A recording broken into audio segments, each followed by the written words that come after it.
Hello everyone, welcome back to my channel. मुझे पता है ये स्टार्टिंग की क्लासेस थोड़ी सी बोरिंग होने वाली हैं, पर फिर भी मैं ये ज़रूरी है, इसलिए करना ज़रूरी है। लास्ट वीडियो में आपने सीखा था कि क्रोकी कैसे बनाते हैं, जो किसको बोलते हैं और वो कैसे बनती है, क्या उसका ट्यूटोरियल होता है, उसके बारे में हमने बात करी थी। तो जिसमें कि मैंने बताया था कि 9 हेड होते हैं, जो बेसिक जो क्रोकी होती है, बेसिक जो फिगर होता है उसके 9 हेड होते हैं। जो जो भी स्केच बनाने का जो स्ट्रक्चर होता है उसको क्रोकी बोलते हैं। तो अभी अपन ने इसमें स्ट्रेट जो पोस्चर था उसकी मैंने बना के दिखाई थी। आज अपन जो सीखेंगे वो सीखेंगे अलग अलग जो भी अलग अलग तरीके से स्टैंड पोस्चर जो होते हैं उसमें सीखेंगे। तो उसके लिए मैंने एक पहले ही लाइन ड्रॉ कर ली है और उसमें मैं अभी ये पूरी लाइन बना लेती हूँ, जिससे कि इजी रहेगा, जल्दी होएगा काम और बहुत ज़्यादा टाइम कंज्यूमिंग नहीं रहेगा। तो इसके लिए मैंने ये मार्क कर लिया है और इसके बाद की जो प्रोसेस है वो अभी स्टार्ट होगी। तो क्या होता है, बचपन में जैसे अपन को जिस तरीके से बना के बताते थे, जैसे हाथ और पैर और उसके लिए सिर्फ एक लाइन का यूज़ करते थे, उस तरीके से ही जो बेसिक क्रोकी है या फिर जो भी जिस भी टाइप की क्रोकी होती है वो इसी तरीके से बनती है। अब जैसे भी कोई हाथ ऊपर होता है या साइड में फिगर होता है या हिप पे थोड़ा सा एक साइड में जो कमर निकाल के जो एक पोज होता है, उस तरीके से की भी पोज होते हैं, वो अपन आराम से बना सकते हैं। अब क्योंकि शरीर अपना इलास्टिक जैसा है, उसको अपन आराम से बढ़ा सकते हैं, बट किसी भी साइड में किसी भी पोस्चर में उसको स्टैंड कर सकते हैं। उसी तरीके से अपन इसको इसमें स्केच में बनाना होगा, क्योंकि बेसिक लाइन है। अब ये तो स्केच है, तो ये तो रबर नहीं है जो बढ़ जाएगा, तो इसलिए अपन को लाइन को इस तरीके से एडजस्ट करना पड़ेगा कि वो बढ़ा हुआ दिखे, या फिर वहाँ से अपन को जिस तरीके की जो फिगर चाहिए हो उस तरीके से अपन उसको बना सकें। सो बेसिक क्रोकी के बाद में ये जो बेसिक लाइन है उनके बाद में उनको थोड़ा सा मूव करके, जैसे शोल्डर लाइन अप होगी तो वेस्ट लाइन भी अप होगी और हिप लाइन भी उसमें अप होगी, तो उस तरीके से ये बनेगी। हाथ के मूवमेंट जिस तरीके के रहेंगे उसमें किस लाइन को ज़्यादा लेना है, किसको कम लेना है, वो उसके पोस्चर में जैसे हम बनाते हैं, जैसे भी बनती जाती है, प्रैक्टिस होती जाती है एक तरीके से, तो वो आराम से बनती जाती है। अब जो स्ट्रेट फिगर है, जैसे कि ये अभी जो बन रहा है ये फिगर है, इसमें मैंने सेंटर लाइन से थोड़ा सा दूसरी साइड में आके जो लेफ्ट पैर है या उसको थोड़ा पीछे लेके राइट को थोड़ा आगे लेके मैंने किया है इसमें, वैसे ही जो ताकि ये थोड़ा सा स्टैंड पोजीशन में दिखे। अभी ये इस टाइप की जो क्रोकी होती है, ये इस टाइप का जो पोज होता है वो बेसिकली जो भी सूट हो सकते हैं, वन पीस हो सकते हैं, उस तरीके की ड्रेस में होता है। उस तरीके की ड्रेस में नॉर्मली इस तरीके का पोज दिया जाता है, जैसे लहंगा हो गया या सूट हो गया या फिर कोई भी वन पीस वगैरह कुछ हो गया, उस तरीके की ड्रेस में ये पोज अच्छा लगता है। अभी जो मैं ये क्रोकी बना रही हूँ, जिस तरीके की ये बन रही है अभी, जिस तरीके की स्टैंड पोजीशन है, उसमें अपन एक बोल्ड जो भी ड्रेस होती है उसको प्रेजेंट करने के लिए ये स्केच इस तरीके का बना सकते हैं। क्योंकि बोल्ड माने ये हो सकता है जैसे कैमोफ्लेज प्रिंट का कोई ड्रेस हो गया, या फिर वो आजकल जो बहुत ज़्यादा चली हुई है पैंट जिसमें काफ़ी सारे पॉकेट होते हैं, कार्गो जिसे बोलते हैं, उसका जो पोज हो गया, या फिर कोई लॉन्ड्री का पोज हो गया, तो उसके लिए बनता है।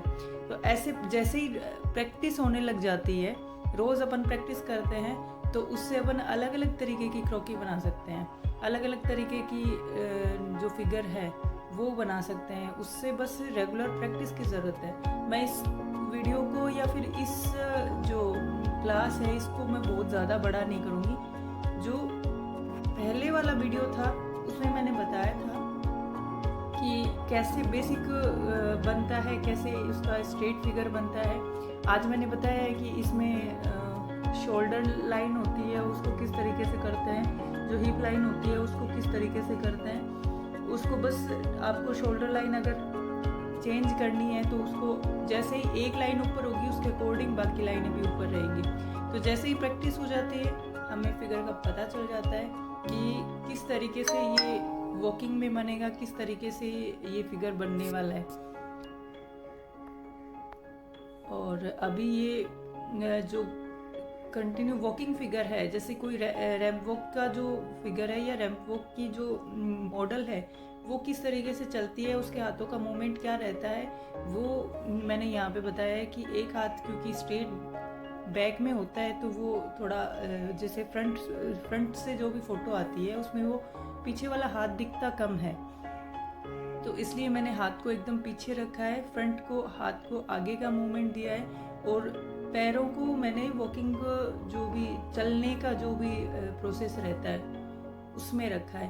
तो जैसे ही प्रैक्टिस हो जाती है, डेली प्रैक्टिस करते हैं तो उससे ऑटोमेटिक अपन को पता चल जाता है कि फेस छोटा है बड़ा है, किस साइड का शोल्डर बड़ा है, किस साइड का शोल्डर छोटा है, हाथों को किस तरीके से रखना है, बॉडी कितनी लंबी आएगी कितनी छोटी आएगी।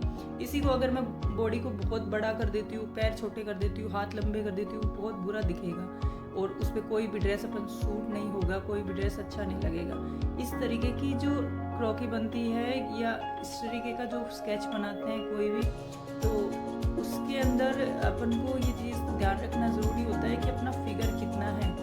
अगर उसमें अगर कोई भी मोमेंट हो रहा है, अच्छा हो रहा है, बुरा हो रहा है या कैसा भी हो, मतलब अनइवन हो रहा है तो वो ड्रेस भी अच्छी नहीं लगेगी। तो जैसे मैं इसको ट्रायंगल एक साइड से, क्योंकि हिप ज़्यादा स्ट्रेट है, एक साइड से थोड़े से कर्व हैं, तो उस वजह से मैं इसको लाइन को भी उसी तरीके से मूवमेंट दे रही हूँ, शोल्डर को भी, वेस्ट लाइन को भी और हिप लाइन को भी।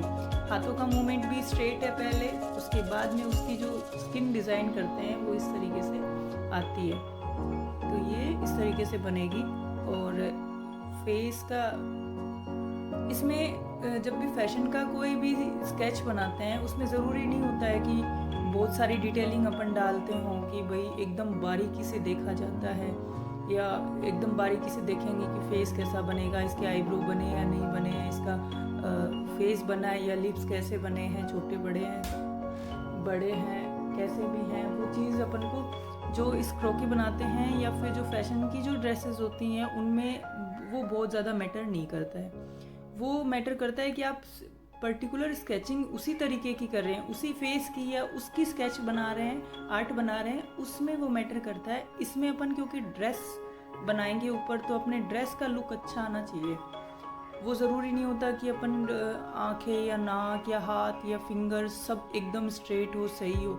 जो एक्सपीरियंस्ड डिज़ाइनर हैं वो कभी भी जो भी फेस वगैरह डिज़ाइन करते हैं या फिर ऐसा कुछ करते हैं, वो ऐसा कुछ नहीं करते हैं कि बहुत ही एक्यूरेट आई होनी चाहिए, एक आई के जैसा दूसरा होना चाहिए, ऐसा कुछ नहीं करते हैं। वो बस स्ट्रेट फिगर बनाते हैं और उस पर मोस्ट इम्पोर्टेंटली ड्रेस बनाते हैं और उसके बाद उस ड्रेस का लुक कैसा आएगा वो दिखाते हैं। या भी मैंने कॉलर बोन बनाई है जो कि किसी भी स्केच में अगर अपन बनाते हैं तो वो एक अलग एक मॉडल वाला लुक देती है उसमें कॉलर बोन, क्योंकि बहुत ज़रूरी होता है बनाना और उससे अच्छा लुक आता है अपने स्केच का। तो ये कुछ छोटी मोटी चीज़ें हैं जो ज़रूरी हैं इसमें बनाना, बाकी बहुत ज़्यादा बारीकी बनाना वो ज़रूरी नहीं है। इसमें अपन हेयर स्टाइल बना सकते हैं, वो ज़रूरी है। और हेयर स्टाइल जैसे कोई भी ड्रेस का, अपन कोई भी ड्रेस बना रहे हैं उसके ऊपर कैसा हेयर स्टाइल चलेगा वो अपन इसको अंदर ड्रॉ कर सकते हैं। बाकी अपना फिगर ड्रॉ कर सकते हैं और हाथों का जो मूवमेंट है वो ड्रॉ कर सकते हैं। ये मैंने बहुत स्ट्रेट बनाई है, जो फर्स्ट फिगर था उस तरीके की स्ट्रेट बनाई है ताकि दोबारा एक बार रिवाइज हो जाए और वो इजी हो जाए बनाना। तो इसके हाथों का मूवमेंट मैंने ज़्यादा चौड़ा नहीं दिया है, ज़्यादा बड़ा नहीं दिया, एकदम स्ट्रेट स्टैंड अप पोजीशन में मैंने इसको बनाया है ताकि इजी दिखे, एकदम स्ट्रेट लगे और अपन कुछ भी उसके ऊपर डिज़ाइन करें तो वो अच्छा लगे। जैसे कॉलर बोन बनाना, नेक बोन बनाना ये ज़रूरी होता है, तो उससे क्या उसका पूरा ऑल ओवर लुक आ जाता है कि हाँ रियल फिगर जैसा लगता है। तो ये आज मैंने टोटल 6 क्रोकी बनाई है, तो 5 बनाई हैं। तो ये कैसी लगी, किस तरीके की लगेगी, कैसा रहेगा, वो आप कमेंट करके ज़रूर बताएं मुझे। और सबका जो पोस्चर है वो मैंने अलग अलग रखा है, अलग अलग डिज़ाइन, अलग अलग ड्रेस के अकॉर्डिंग रखा है कि अपन किसी तरीके का कोई भी ड्रेस इस पे बनाते हैं वो अलग दिखे, मतलब जैसा अपन चाहते हैं पोज, जैसा मॉडल पे पोज चाहते हैं वो लगे। तो नेक्स्ट अपनी जो क्लास रहेगी वो रहेगी कि जो भी ड्रेस अपन किस तरीके से बनाते हैं। पहले तो ड्रेस का फॉल कैसा आएगा, जैसे स्कर्ट का फॉल डालना है या गाउन का फॉल डालना है, कहाँ शेडिंग देनी है, कहाँ प्लीट्स डालनी है, कहाँ ये सब चीज़ें डालनी है। पहले इसकी क्लास रहेगी, जो मेरी जो नेक्स्ट क्लास रहेगी वो इसी पे रहेगी। एकदम से अपन इसके ड्रेसेस या कॉस्ट्यूम वगैरह नहीं बनाएंगे, तो उसके ऊपर पहले बेसिक सीखना ज़रूरी रहेगा कि हेयर स्टाइल कैसे बनाते हैं और फॉल कैसा देता है, वो सब चीज़ कैसे देते हैं। तो ये 6 क्रोकीज़ मैंने बनाई हैं, होप आप भी प्रैक्टिस करेंगे इस सब चीज़ की। आगे की क्लास के लिए मुझे लाइक एंड सब्सक्राइब करना ना भूलें और बेल आइकन को ज़रूर दबाएं। Thank you so much. Comment कीजिए कैसा लगा।